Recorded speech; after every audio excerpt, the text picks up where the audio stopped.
Vous écoutez Alger chaîne 3, le journal.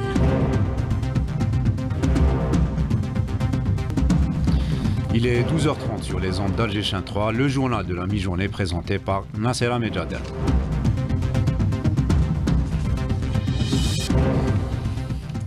Au sommaire de ce journal, la nomination hier par décret signé du chef de l'État de Zohair Bouamama, conseiller auprès du président de la République chargé des affaires politiques et des relations avec la jeunesse, la société civile et les partis politiques. Le général d'armée Saïd Chengreh a souligné l'intérêt accordé par le commandement de l'ANP à l'exécution des exercices tactiques, un critère, dit-il, pour évaluer les aptitudes combatives des personnels de l'armée nationale populaire. Depuis Bruxelles, Ahmed Atta plaide pour l'établissement d'un partenariat efficace entre les blocs de l'Union européenne et l'Union africaine, un partenariat fondé sur le principe de solutions africaines aux problèmes africains. Nous parlerons du ministre du Travail et de l'Emploi qui a annoncé le lancement d'un nouveau service au profit des assureurs sociaux en collaboration avec les officines conventionnées. Désormais, on peut mettre à jour sa carte Chifa chez les pharmaciens. Séance question orale à l'APN, plusieurs ministres concernés, parmi eux Mohamed Arkab, il rassure les citoyens des wilayas frontalières quant à la disponibilité et la distribution régulière du carburant. Il évoque un plan rigoureux mis en place en ce sens. Nous irons également à Djidjel, la visite de travail et d'inspection qu'effectue dans cette wilaya le ministre de l'Industrie, Saïf Rib. Au programme notamment l'inspection du projet de trituration des graines oléagineuses au port de Djendjen. Et puis nous parlerons bien évidemment de l'ouverture à Nouakchott de la foire des produits algériens ce jeudi. Près de 200 opérateurs participent à la 7e édition. Les produits algériens sont très prisés par les Mauritaniens pour leur qualité et leur prix. Évidemment, retour également dans ce journal sur le dossier de la Palestine.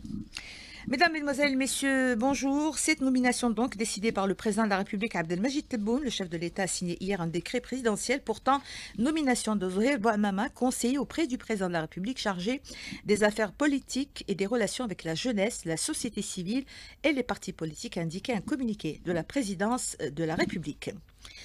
L'exécution des exercices tactiques, un critère réel pour mesurer les aptitudes combatives des personnels de l'armée nationale populaire et leur maîtrise des matériels et des systèmes d'armes acquis.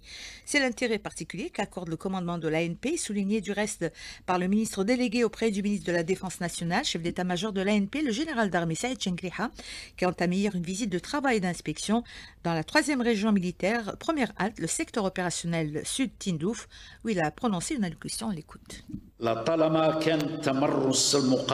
Le professionnalisme du combattant lors des guerres a toujours été un facteur décisif et un critère important pour mesurer la disponibilité des forces et leur capacité à assumer pleinement les missions assignées. De même que les performances individuelles, la discipline et la capacité d'adaptation aux conditions changeantes de la bataille sont des qualités nécessaires pour mener le corps de bataille à la victoire. C'est dans ce cadre que s'inscrit l'intérêt particulier que nous accordons à l'exécution des exercices tactiques de différents niveaux et échelons. Ces derniers sont une épreuve réelle tant pour l'appareil de formation qui constitue le creuset où se forgent les compétences que pour la préparation au combat qui vient en appoint pour renforcer l'expérience et le professionnalisme des personnels et accroître leur aptitude à maîtriser les différents matériels et systèmes d'armes mis à disposition.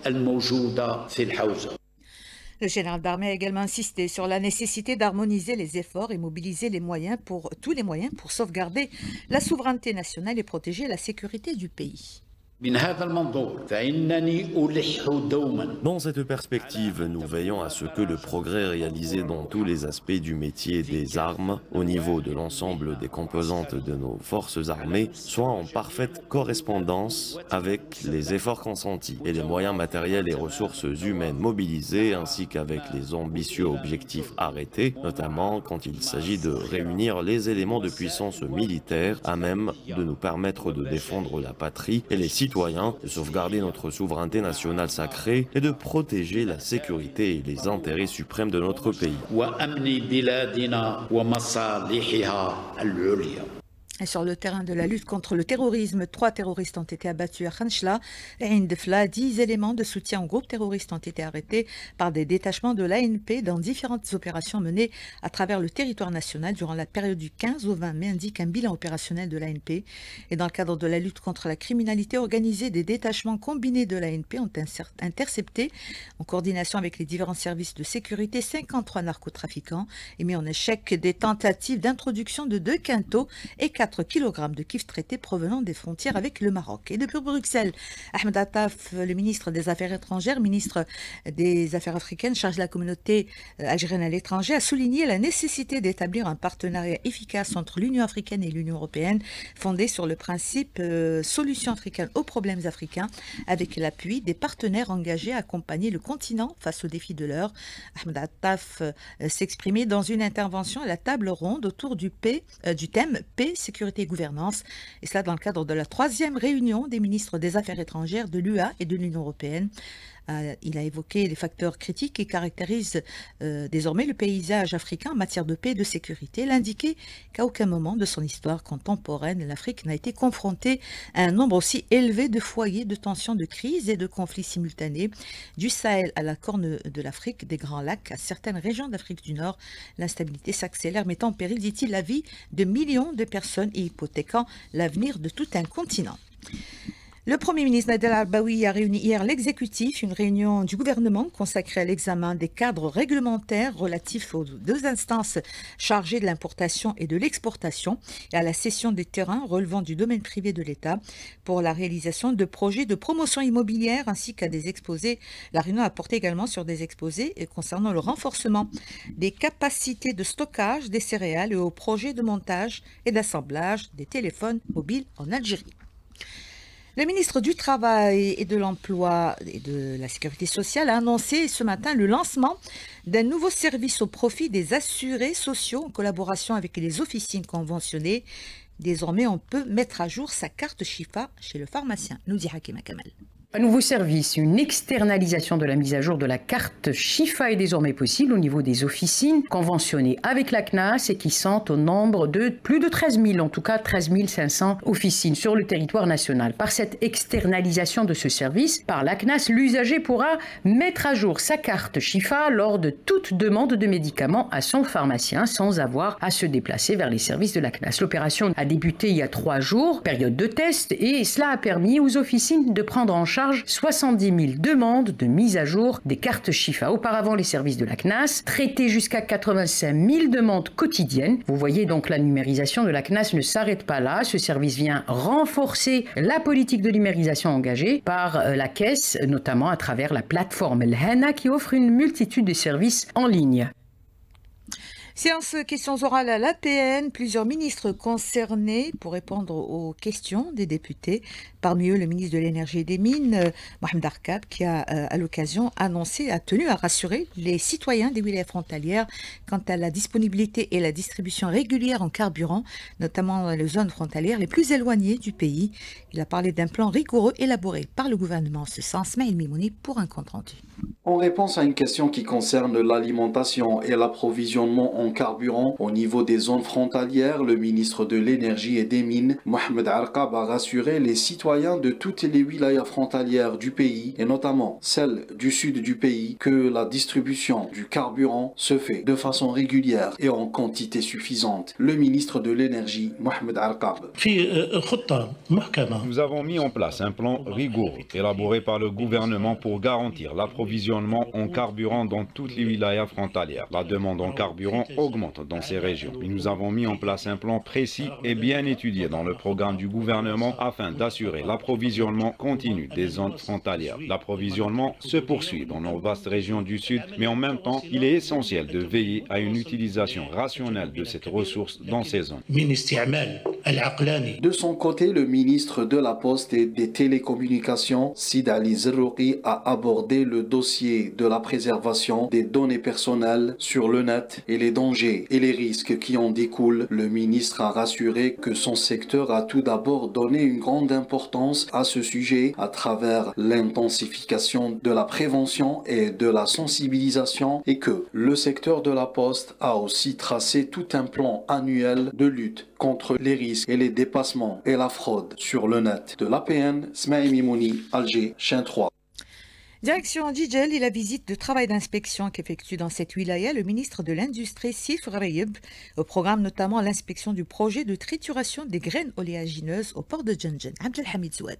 Dans sa première escale, le ministre a eu un aperçu sur la production et la commercialisation d'une gamme riche et variée de détergents et d'hygiène corporelle, une unité faisant partie de l'investissement privé. Outre la satisfaction de la demande nationale en ces produits, le surplus est placé sur les marchés extérieurs dans des pays arabes, africains et européens. Cette unité est citée comme modèle d'investissement privé à Jijel. S'agissant de la matière première, M. Riyeb a notamment insisté sur la nécessité d'établir une fiche technique de manière à pouvoir orienter les investissements, une sorte de banque de données qui doit être disponible pour connaître la rentabilité de tels projets. Le ministre s'est ensuite rendu au port de Junjun où il a notamment visité les installations devant recevoir la matière première pour les besoins de l'usine de trituration des graines de soja dont les travaux de réalisation accusent un bon taux d'avancement. Les unités 14, 15 et 16 destinées à la réception, stockage, trituration des graines et le stockage du produit fini ont reçu la visite de la délégation ministérielle. Pour rappel, cette unité industrielle qui était à l'abandon a été reprise dans le cadre de la récupération de l'appareil de production industrielle pour son exploitation et sa mise en production. Jijel, Abdelhamid Zouad, Alger, Chaîne 3. Les produits algériens à l'honneur en Mauritanie. Quelques 200 participants prennent part en effet dès aujourd'hui à la 7e édition de la foire des produits algériens à Nouakchott, la capitale. Des produits de qualité, pharmaceutiques, électroménagers, agroalimentaires ou encore agricoles. Des produits très prisés du reste par les Mauritaniens. Cette foire constitue une porte ouverte aux exportateurs vers l'Afrique de l'Ouest et Rimbourgadoum. Made in Algeria, un label que les consommateurs mauritaniens voient de plus en plus sur leur étalage, les produits algériens de plus en plus prisés. Ce succès s'explique d'abord par un bon rapport qualité-prix selon le Haj Abdallah, opérateur économique mauritanien. Les produits algériens sont très sollicités par les Mauritaniens. Il y a de bonnes relations entre la Mauritanie et l'Algérie en ce qui concerne le domaine de commerce. Cette initiative s'inscrit dans une vision stratégique visant à faire de la Mauritanie une porte d'entrée vers d'autres marchés de l'Afrique de l'Ouest. Les opérateurs algériens espèrent ainsi élargir leur champ d'action vers d'autres pays africains. Mansaf Boudarba, opérateur économique. Une grande participation des entreprises algériennes avec à peu près 200 inscriptions. Nous souhaitons que cette manifestation soit une vitrine pour nos produits et en même temps une porte d'accès pour toute l'Afrique de l'Ouest. Nous considérons qu'une stratégie développée par les autorités gouvernementales en association, en partenariat, main dans la main avec les organisations patronales qui sont inscrites dans un programme d'exportation est fondamentale pour la réussite de ce programme. Nous considérons que l'Algérie a les moyens, la qualité, la disponibilité et les produits. Les filières exportables se diversifient telles que les produits agroalimentaires, électroménagers et matériaux de construction, et avec la proximité géographique entre les deux pays, les échanges commerciaux gagnent en fluidité. Les travaux des assemblées de la Banque islamique de développement tirent à leur fin. Dernier jour ce jeudi, les travaux seront sanctionnés par des recommandations attendues cet après-midi. En attendant, les participants aspirent à un meilleur avenir pour leur pays. Le cas des Palestiniens. Majid Hamouda, membre du Conseil consultatif de construction à la BID, relève les attentes de la Palestine et souligne ou rappelle également la position constante de l'Algérie envers le peuple palestinien. On l'écoute, il est au micro de Rimbourgadoum.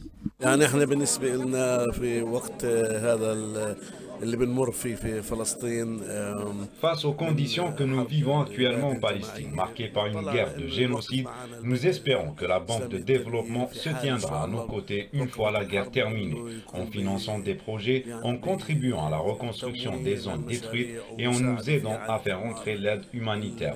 L'Algérie a toujours eu une position très avancée et nous partageons beaucoup de points communs en tant que peuple et en tant que cause. Pour nous, l'Algérie est notre deuxième pays. 78e Assemblée mondiale de la santé. L'Algérie est représentée par le président de l'Agence nationale de sécurité sanitaire, le professeur Kamel Sanhadji. On retiendra cet accord historique conclu. Il permet un accès aux vaccins à tous les pays. On l'écoute, il est contacté par Saint-Chmash. Suite à la crise Covid qui a duré 3 années, des faiblesses ont été constatées dans les systèmes de santé de presque tous les pays du monde parce que beaucoup de pays n'ont pas pu faire face à cette pandémie. Donc il a été nécessaire d'arriver à un règlement qui est amendé, qui a en quelque sorte corrigé les faiblesses du règlement sanitaire de 2005. Ça a été un succès. Maintenant, tous les pays vont déployer ce règlement sanitaire international dans sa nouvelle version actualisée et qui, en principe, prend en charge les faiblesses qui ont été constatées. Le deuxième point fort, c'est cet accord qui a été conclu hier et est un accord historique dans la mesure où il permet à tous les pays, donc y compris les pays à faible revenu, d'avoir accès de façon équitable au traitement et au vaccin et de partager tous les avantages qui pourraient être réalisés pour qu'on puisse opérer des changements d'une façon à peu près homogène pour tous les pays du monde.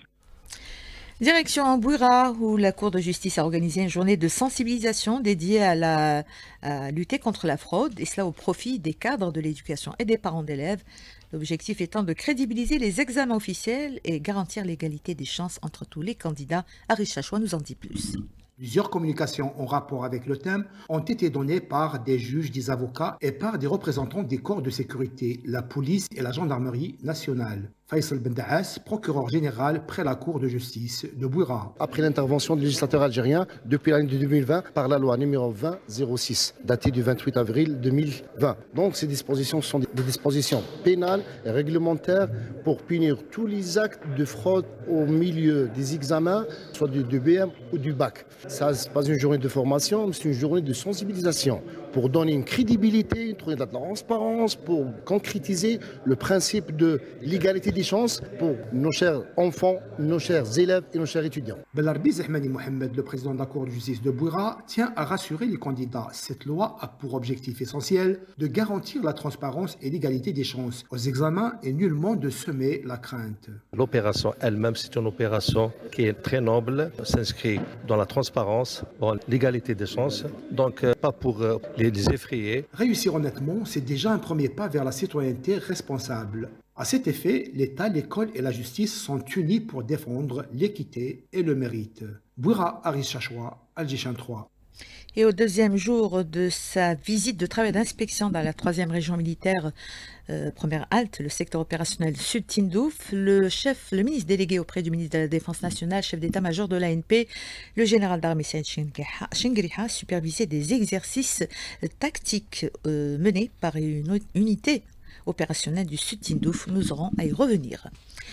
Le courant réformiste démocratique du mouvement Fatah dénonce le projet américain Esther criminalisant toutes les positions humanitaires contre le génocide à Gaza. Le projet de loi prévoit le classement de toute action de solidarité avec la cause palestinienne comme une déviation idéologique, ouvrant la voie à une ère de répression institutionnelle et une politisation de l'antisémitisme en faveur de la poursuite des massacres de civils palestiniens.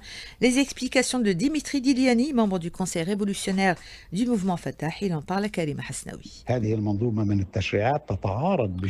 Cette législature est en contradiction flagrante avec la Constitution américaine. Cependant, et grâce aux efforts des responsables de ce projet de loi, les dispositions opposées à la Constitution sont contournées grâce à des couvertures politiques et juridiques. Ce projet, s'il est mis en œuvre, interdira non seulement le boycott économique de l'entité d'occupation israélienne ou encore les actions des lobbies contre Israël, mais empêchera également la critique des politiques de l'occupation. Il sera ainsi possible de critiquer les politiques de l'administration américaine elle-même, mais interdit de critiquer l'entité israélienne. تمرير هذه المنظومة سيصبح من المشروع انتقاد سياسات الإدارة الأمريكية نفسها، لكن لا يجوز انتقاد دولة الاحتلال الإسرائيلي. Et la machine de guerre sioniste intensifie ses bombardements dans la bande de Gaza. 9 civils palestiniens assassinés dans le quartier d'Al-Baraka, Deir el-Balah, dans le centre de l'enclave palestinienne. Des sources médicales ont rapporté que 15 civils sont tombés en martyrs dans des frappes aériennes sionistes sur la ville de Gaza et le centre de la bande depuis l'aube ce jeudi. 7 civils palestiniens ont été blessés également aujourd'hui suite à la prise d'assaut par les forces d'occupation sionistes du camp de réfugiés de Djel Azoun au nord de Ramallah. L'armée d'occupation qui a également reconnu avoir tiré sur une délégation de diplomates étrangers à Jenin en Cisjordanie. Une cible toute menace contre la vie des diplomates est inacceptable.